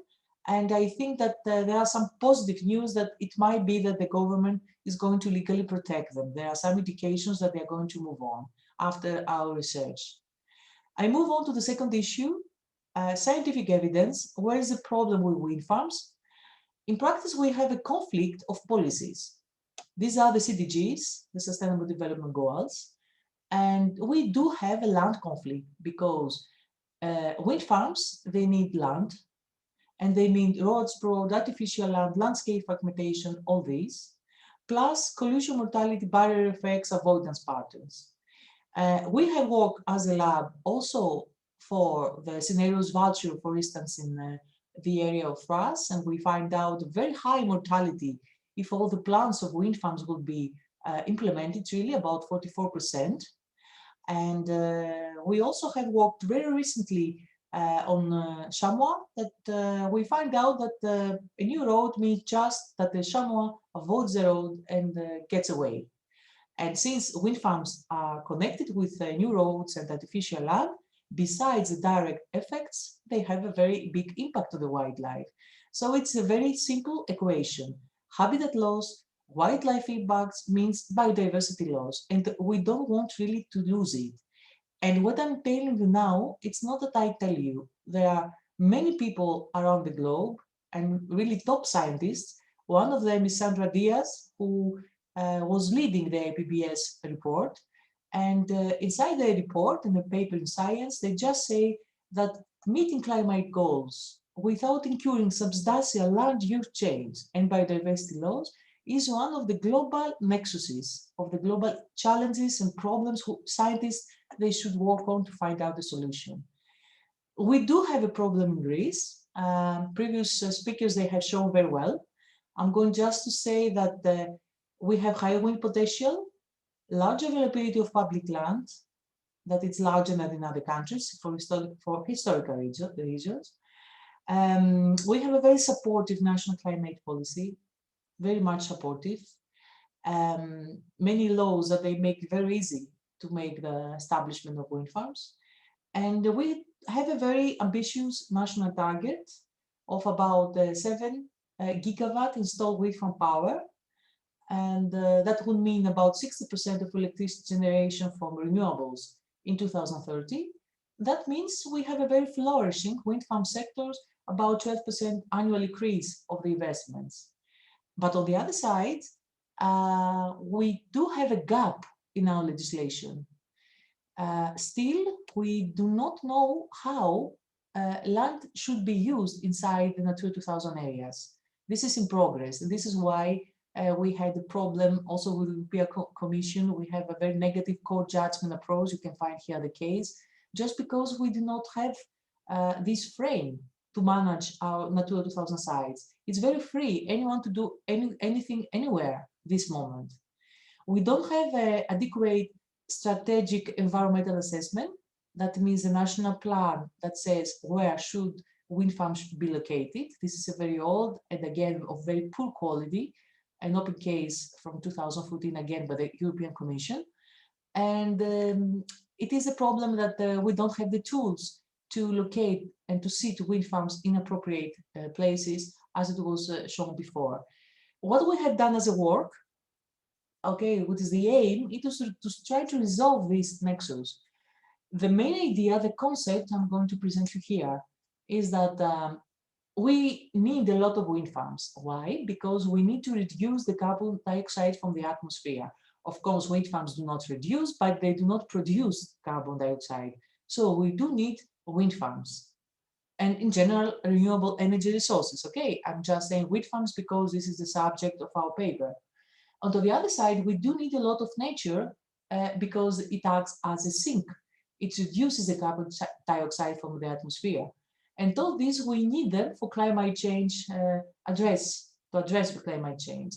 But on the other side, if wind farms, they do have a lot of impact on species, habitats, and ecosystem services, it might be that they could undermine the role of nature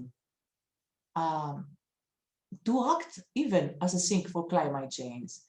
And the idea is that we need to have both in such a way so as to have natural contribution to people, including aesthetic values, tourism, ecotourism, all these issues that you are handling as professionals in this field.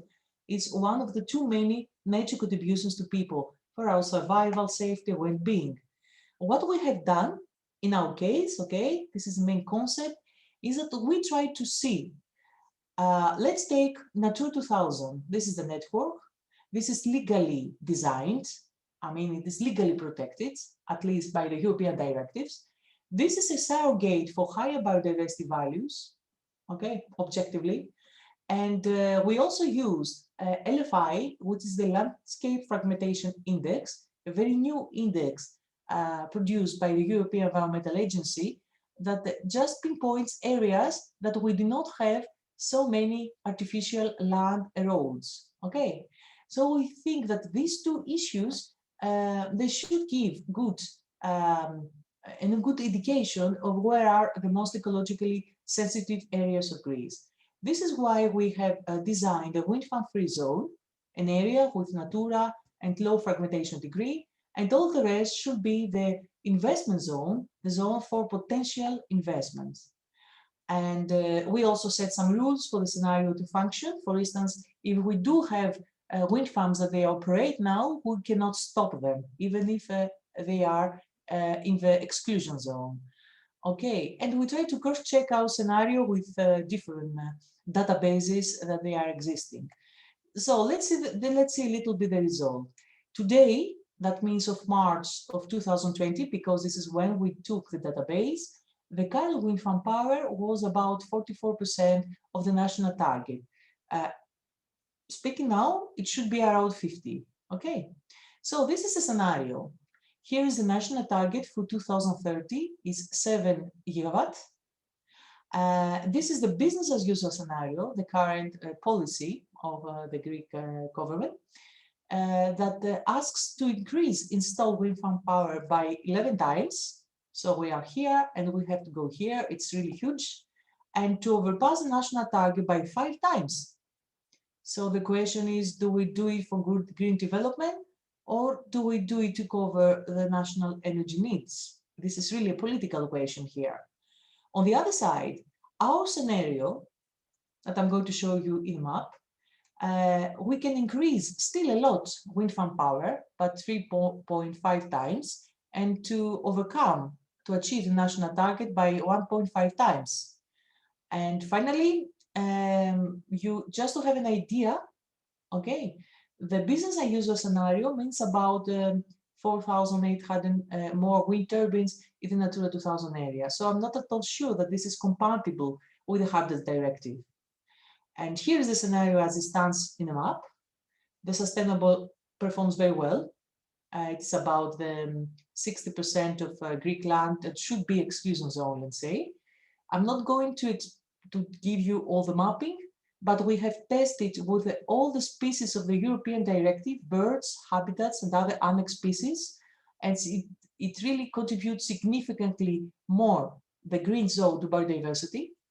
And we also have overlapped with important bet areas and exclusion zones of other data provided by researchers for birds. And we see a great overlap, so it works quite well. It has a slightly lower wind speed in the investment zone. And it seems that we will not going to have land availability constraints because we have only 1.22 of the land resources in the blue zone. Okay, you all know this. You have referred to the problem of the social opposition and to the paper on the sustainability of LAMI. It's about the risk analysis, where we're going to have the maximum of conflicts all over Greece, also for financial interest as well. And I'm going just to say that the scenario, it might attenuate fierce social oppositions because it just protects the most valuable areas in Greece for biodiversity and from the landscape approach.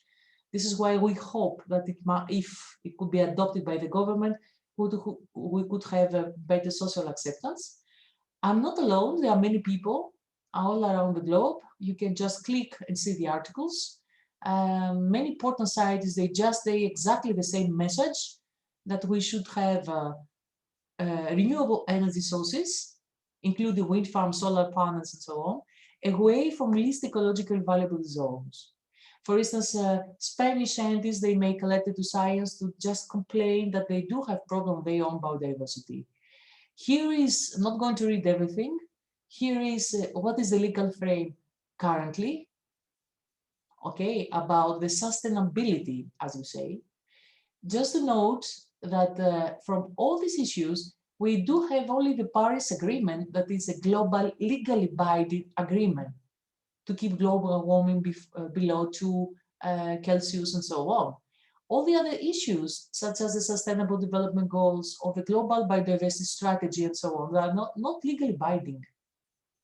We have the Nature Directives, Natura 2000 Network, a wonderful text by the European Landscape Convention, by the Council of Europe, not legally binding.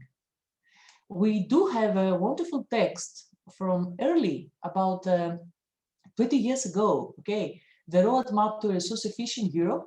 It was a communication from a commission asking for non-net land take, not to create more artificial land, but to use existing artificial land to develop ourselves, okay? But it was not really achieved. As I show you, we continue to expand. We have the European Green Deal, that it's the new growth strategy for our economy.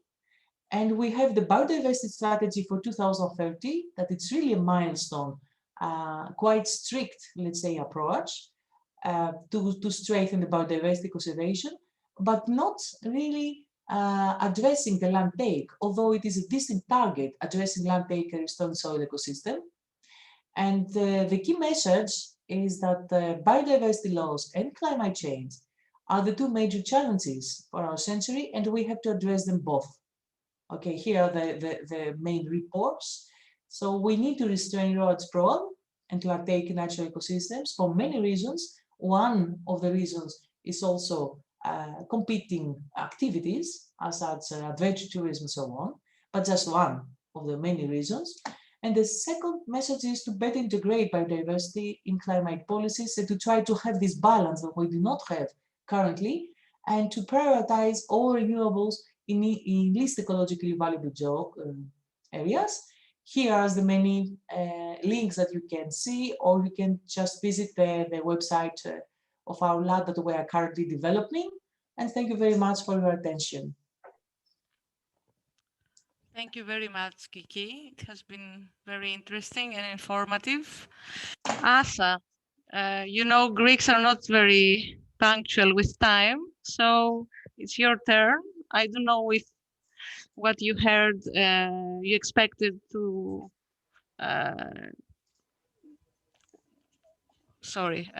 if you thought that the problem in Greece would be that huge. So we are ready to listen to you. I have to tell you that at 5:15 we must close, but if we see that there is a lot of discussion, we will give you another link through Trekking Hellas where you can join at 5:15. So I want to welcome Asa. Thank you very much for your contribution on our think tank.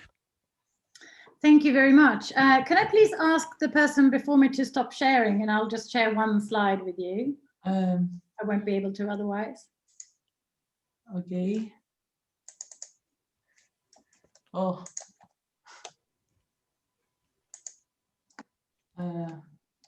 Should be bottom of your screen where you click share. Well, I try to do it, but I don't know how to do it. How to stop share. I'm sorry. Right. Okay. I'll wait for you then, and I'll start talking whilst you do that, and I'll introduce myself without my slides. That's fine. I'm. Oh, here we go. I'll share quickly then, just here. See if I can get this up. Can you all see that?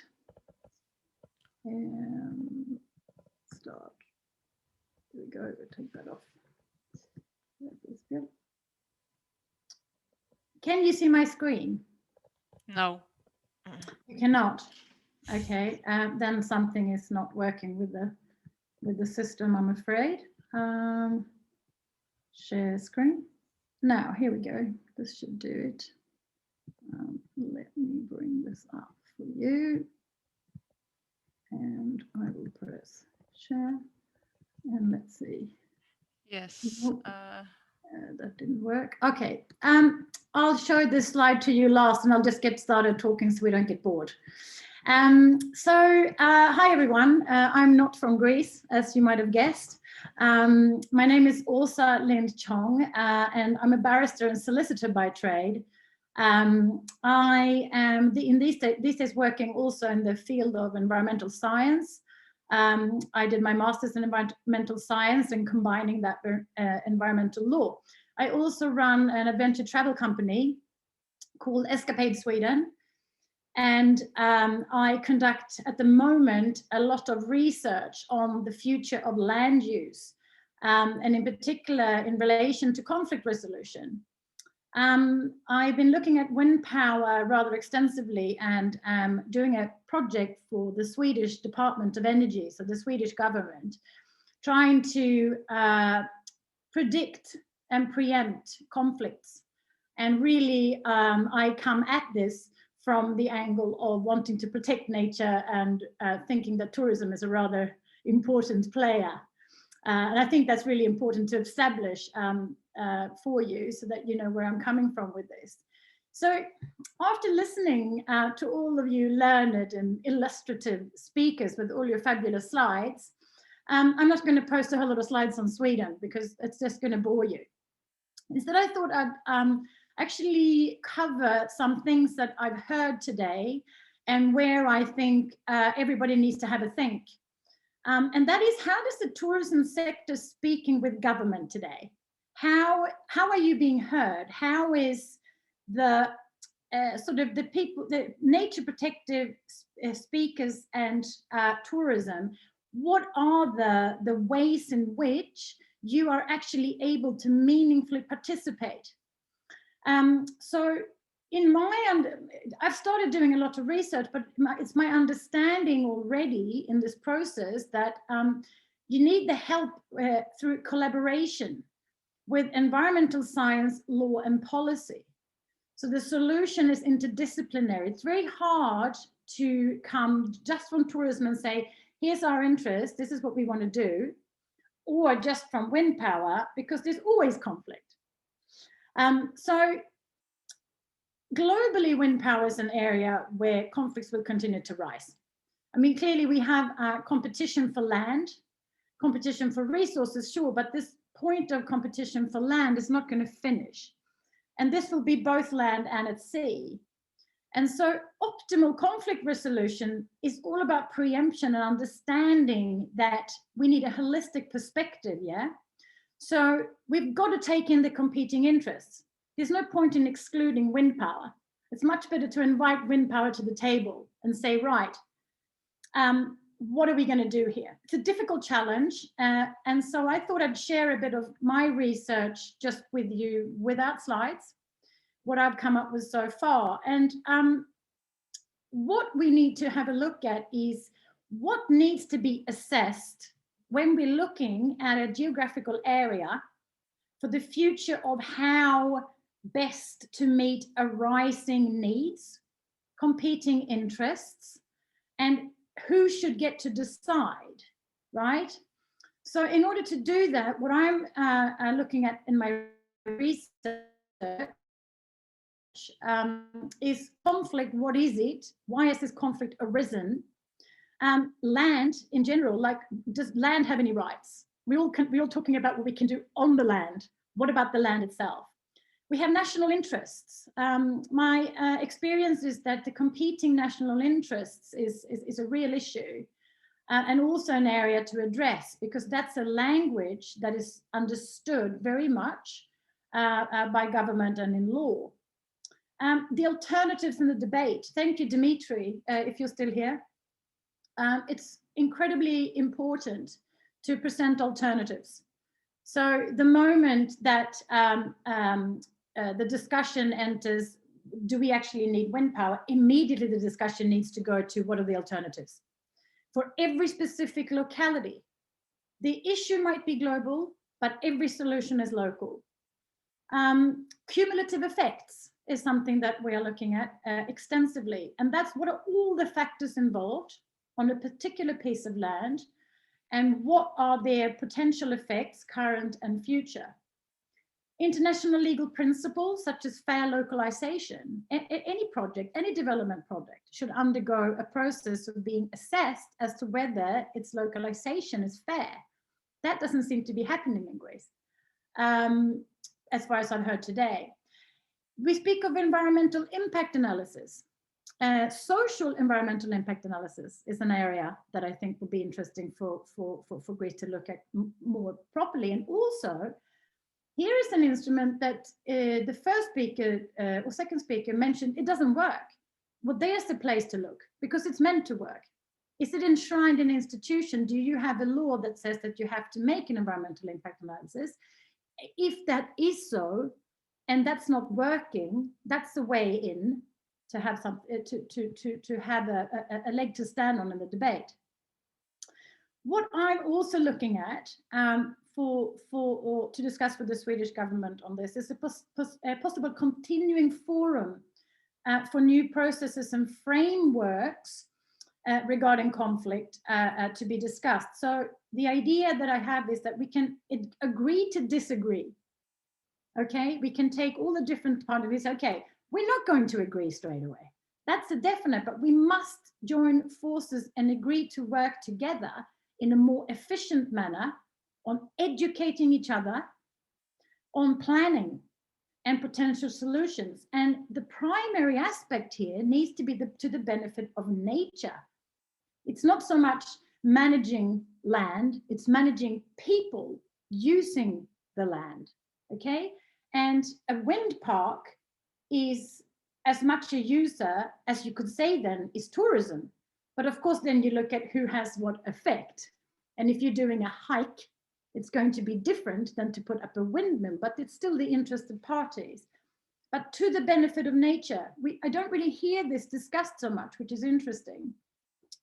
So let's say then that we need a new forum, which I would have thought in Greece would be popular, where you have new rules for agreement and disagreement, and that is continuous. Regarding planning, these would all need to be locally anchored and with a set of ground rules. Now, there is something called nature with legal personhood, okay? This is a way that it's been developed into a statute, enshrined into law in New Zealand. And this concept gives environmental entities the status of a legal person. So that's like saying you could take a whole national park, give it a status as a legal person, and that way you assign privileges and protection and responsibilities to the land for future generations, which is the core tenet of sustainability. So let's say there's already a wind park there. It's got maybe only a few windmills. Let's say there's a mine there. Okay, well, it's there. Let's say there's an indigenous community, and then there's tourism, and then there's hydroelectric. Doesn't matter. From today, you go, okay, this area has its own legal personhood. Whenever anything is done to it, the primary aspect of it is that it's intrinsically valuable as it is. It's not valuable because it provides something for exploitation. It has intrinsic value. So that's a concept that attempts to assist in like an evolvement away from that we're thinking of land as purely for exploitative reasons, and towards sustainability through functioning as a method of protection. And so it's like enshrining environmental values into law for a specific geographical area. And all the inhabitants within it, all the interests get to play. But nature, instead of being everything happens on land, land is a key player and it takes primacy. And so this is already going on. This is not having to rewrite the wheel, reinvent the wheel or rewrite a book on it. This is something that is going on, and I'm looking at it now for Swedish purposes. So I just wanted to raise that I think, you know, I had a whole lot of other things I was going to say, but then I was like, oh, you raise so many wonderful issues about biodiversity. You raise important points, but so I wanted to say there are some tools, and that these are some tools that could be of use when speaking to government and when looking at legal principles and putting it into a type of language and toolbox to move ahead with. You know, across the world, like in Norway, for example, the problems with wind parks have been identified as not only relating to land use, but how a municipality, like local government, even though democratically elected, is in a position to influence the development process under the auspices of like national concession authorities. It's like what needs to be looked at here is who are making these decisions and what are they meant to be taking into consideration? Because if they're democratically elected, here's also a way to get to, you know, participate at the party, to get to have meaningful, a meaningful say in the process. So within this, there's like a timeline. So before any development happens, and you say, okay, there's meant to be an environmental impact analysis, how does tourism have a meaningful, receive meaningful participation in that process? That needs to be looked at. And that's to do also then with how politicians are elected, who's sitting, who has the right to make this environmental impact analysis, and what's meant to be in them. They can be assessed and analyzed. In Sweden, we've just had, pursuant to our environmental code, the municipalities here give consent to grant licenses for large wind power installations, right? And so there's huge issues with transparency, foreseeability, and making decisions without justifications. And at one stage, there was a suggestion that the code, this part be removed so that local government, certain parts of government cannot make these decisions so easily or by themselves. But that hasn't come anywhere, because then our democratic system, they're fearing a loss of self-governance on part of the local democratically elected bodies. So there's an issue that we're discussing on that at the moment. So not to throw too many terms at you with all this, but at the fundamental level, there's also a point that to educate everybody that the ecological crisis is also an ethical crisis, and it necessarily involves the political community and on a how shall I put it? It's like roots of all environmental problems can be traced to misconceived relationship between human and nature, that we're somehow above it and nature's like there and then we'll deal with it. And you know, this type of thinking is becoming old. So what do we do about that? Well, like, it's about sort of achieving a respectful transformation with the natural world. So if we're going to get everybody to understand that human populations are interdependent, so we, you know, exploitation isn't really where we have to go. It's like a whole new socio-political reality. You know, like we had a shift with civil rights, we had a shift with political rights, and now we're here trying to protect the planet and its resources. And so what I'm hearing today, so I'm not straying way out into, you know, philosophical topics, is that we need a better method. The tourism sector in Greece clearly needs to be coming in at a different level earlier on in the processes, and how to achieve that. To dare to say that all innovation within energy is interesting. It's like saying, if you don't want wind power, let's come up with something else. Like, look at the alternative, get excited about the alternatives. Could tourism be these photovoltaic farms where you come and build them? You know, could tourism drive an alternative? This is where you know, I teach at Eco Technology and Sustainable Building Engineering. So a lot of my students are trying to think up, you know, invent, trying to think of new ideas continuously. And it's super interesting what somebody who has very little experience in the field, what they can actually do and achieve when starting to look at getting interested in an innovation and alternatives. Talking to government about innovation and alternatives is like they get super excited. So maybe there's something here, collaborating with an alternative. That's what I hear.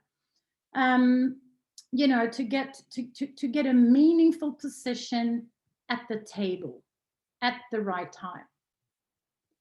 Yeah, that's pretty much all I have to say. I don't want to blab on about something that I didn't think was important, but that's where I think my puzzle piece could fit in here with you today. And I just wanted to leave at least one slide with my details, so I'm not just a little blonde Swedish head here bobbing around, but with some kind of Asa, if you don't manage to do it, you can send it to me and I will repost. And okay, thank you very much. Unfortunately, we have to stop at 5:15. So there are a lot of questions. I think everybody is also a bit tired. So what I'm going to do, I'm going to leave a conversation for the next 10 minutes. First, we'll speak from Evia. Nikos, Stephen Kounis. Okay, you can start speaking. Asa, thank you very much for your contribution. The subject is huge. I think I am more confused now after hearing all this. We have a lot of work to do, and definitely we're not going to stop here. So we will invite everybody who is interested to continue our discussion and to see what we can do as a community together with Seteis and Stefanos. Okay, so Stephen. Hi everybody. How are you? I'm very happy for this actual meeting. It's been 2.5 or so years that we started facing problems in Evia. Just when we realized that something wrong was going on with installation, we downloaded like the full maps of the RAE, let's say, who is in charge of all the installations. Having all the hiking maps on the island, we clearly saw a really strong, like, a negative impact on any future development in hiking tourism in Evia. After that, we were facing problems like forest fires all over the island during hikes, during off season, after rain, in snow, big, huge mega fires. And as a land surveyor, my first profession used to be a land surveyor. I correlated almost like maybe 60, 70, 80% of forest fires. They coincided with the wind farm development. 2.5 years now, it has been like about 50% of our business effort has gone into investigating and learning about wind farms, what they are, if they're really important for us. Okay, all the research is very important, but it's been months, maybe a year now, that we've moved on to battling all this development legally. I have to mention that most of the wind farms in Evia are placed in places which are actually illegal, next to settlements, next to villages, in mountains, in Natura protection zones, ancient sites in Stira near the dragon houses, inside designated archaeological sites. So yeah, baby, sorry, I'm with the kids at home, so my apologies. It's been a huge problem for us. We have managed, along with the local hiking club, the hiking club of Halkida, to join forces with lawyers and a lot of people. At the moment, we're like, we started off a team of 5 or 10 people. Now we're at least 50, 60, 70 people working, not full time, but a lot of them are really now obsessed with all this negative impact. We managed to gather at least 70. Now I believe the number is about 100 local clubs and organizations posing against this development. So I believe that the main thing we have to do is possibly cooperate, like Asa said. I believe I can totally relate with Asa's approach. We need to look into it in collaboration with them, with a broader, let's say, I don't know, legal department or whatever, so that we can maybe find a solution. I mean, we're hitting walls all over the time. There's so much corruption all over Greek authorities, the town halls, the periphery, the region of central Greece, let's say, archaeology departments, they're all forestry commissions. They're all so corrupt. I mean, it's irrational what's happening. It's totally irrational. I'm a land surveyor, so from a land surveyor perspective, I think it's one of the most corrupt and I don't know, biggest scam of all time. So I think we have somehow we have to join forces and go forward. I don't know. Okay, Stephen, thank you Well, very much. We will yeah. join forces. Jean-Yves would like to address a point. Oh, yeah, just to say that it was very interesting presentations this afternoon. I find that this is it sounds like it is a Greek. It sounds pretty bad, problematic in Greece. I've seen this also with our colleagues from Portugal. They have similar issues, and it could be maybe interesting to have their points. I would like to retain one idea that I heard this afternoon amongst the excellent presentations. Asa was mentioning the issue of politics, and it is indeed the right way to act. You have a strong organization between ATTA and ATEOA in Greece. There is a group there. There is a representation, and yes, you do have to even if I hear that some politics are corrupt and that it's difficult, but it's in many countries like this. But do use the power, the strength of your organizations to intervene with these politics. And I'm glad that it's structured, and the mere fact that the meeting today is possible is because you have representatives at national levels.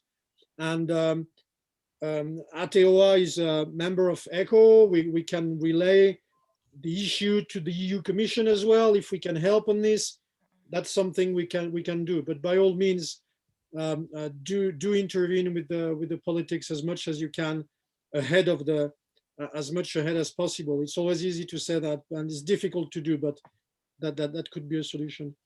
I've learned a lot about not only about the situation of Greece, but about the paradox that we are facing between going greener than we are. But if the cost of becoming greener is to kill the green, where's the point, effectively? So it's a very difficult issue, and we need to remain involved in this.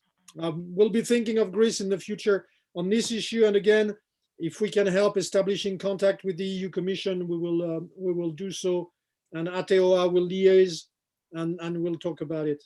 But well done for this organization this afternoon. Thank you very much, Yves. I read that some people would like to stay. They're hot on the conversation, so we can shift to Zoom. We have posted a link on the chat, so whoever wants to continue and to discuss a bit more can join the link in about 5 minutes. I would like to make a pause and ask Teresa to make a very brief presentation on the ATTA for those that don't know, and then we can switch to Zoom. There are a lot of questions, and will definitely be very soon continuation to see what we can do all together. So, Teresa. Thank you, Lucia. Can you share the slides actually? The slides, yes, just a minute. Meanwhile, I just wanted to say I'm super impressed by your discussion. Thank you, Lucia, for the opportunity for me to say a few words. I'm very grateful that I'm part of this virtual gathering today on this important topic, not only for Greece, but also for the global tourism industry. I see some of our members here and a few ambassadors, which is great. I just wanted to briefly, in a few sentences, tell you who we are, for those of you that do not know ATTA, so you can understand why we associate ourselves with the topic that is discussed and will continue to be discussed on the next Zoom call on today's meeting. So the next slide will just explain our mission. ATTA is a community where people make friends, do business, and find purpose. If you don't know us yet, we're a membership organization specializing in education, research, events for adventure travel industry, and expertise. We are for-profit business, but mission-driven. Our global community believes that tourism can be a force for good, which you all here are proof for all of this. ATTA is known best for events and shared knowledge. That is why our mission is to empower a global travel community to deliver experiences that protect natural and cultural capital while creating shared economic value. On the next slide, you can quickly see a snapshot of our community. Our community is made up of more than 30,000 individuals, actually, who share a belief and commitment to sustainable tourism. These are guides, tour operators, tourism boards, lodges and accommodation, media experts, various service providers. So we basically cover the whole supply chain of the adventure tourism. The connections and creativity of this vibrant community come together both virtually and in person to create and deliver the solutions that propel our business and our communities towards a responsible and profitable future. You can find more information about us on www.adventuretravel.biz. Also the recording of today's call will be available to you in the next week or so. Together with, we'll try, me and Lucia will collect all the presentations that were presented today, and so that you can have the time to review them after the event. And we'll follow up in an email with more information about us, about the speakers, their companies that were represented, and we'll keep in touch. Thank you for this. Thank you, Lucia. Thank you very much, Yeah, Teresa. just Yes. 1 minute, please. First of all, congratulations and to you and Dimitris and to Teresa. It was excellent, and the presentations of all the speakers. I just want to say that this problem, it's not just local, it's a national problem. So it's not just in Agrafa, in Andros, in Evia. We have to cooperate to connect our power and be all together in this problem. Otherwise, we will not made it. It's one fight. It's not a lot of fights. Exactly. That's and why. Hatewa, Seteida, Hatewa, it's here. You all know we have a right and set in the government our position. We need to work together. Just this. Thank you. Absolutely support this. That's why when Lucia came to us with this initiative, we were fully supporting this topic, and that's why we're going to spread the word with this recording to the rest of our community, because we do agree with what Stefanos just said. So thank you. Perfect. Okay, so we could end the meeting here. If some people wish to go on a Zoom call, you can click I will be there for the next half an hour.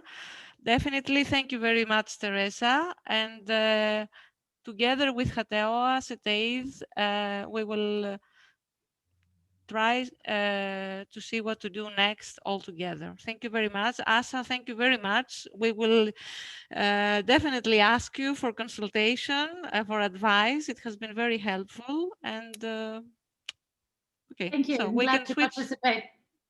Thank you. We can switch to Zoom. Okay.